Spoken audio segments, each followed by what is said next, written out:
While we're talking about buying a business, it's important that I share with you that there's another whole range of opportunities that sometimes people kind of just quickly overlook, and that's the whole franchise environment. Now, out there in the world, when you think about buying a business, almost always people are thinking about buying an existing brick and mortar business, one that's already up and running.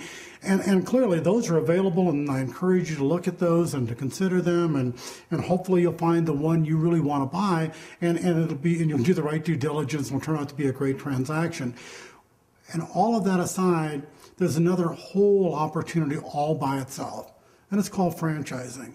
And franchising is kind of that middle ground.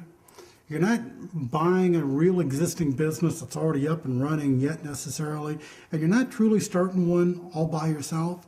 You're kind of in that middle zone where you're in business for yourself, but you're not by yourself.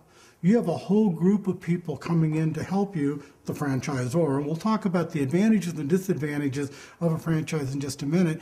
But before we do, I want you to understand that this is an opportunity that millions and millions, literally millions and millions of people have taken advantage of. From the McDonald's franchisees to the Subways, to the pizza chains, to anything you can think of. You drive up and down Main Street of your hometown, you'll see all kinds of franchises. And these are people just like you that own them. They're people that live in your town that own them. And a year or 2 or 5 or 10 years ago, they were probably doing what you're doing today, working for somebody else, working in a factory, working in a job, doing something, and they decided they wanted to be in business. And they didn't want to make the decision that we just talked about a little bit ago. They didn't want to go out and buy an existing operation. They wanted to buy one that was already put together for them. They wanted to buy an operation that would help them because they would have all these things already figured out.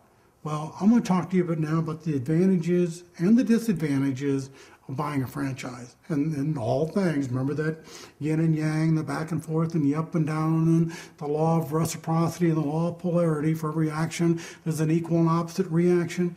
Well, in franchises, same thing. There are advantages and there are also disadvantages. So let's talk about the advantages first.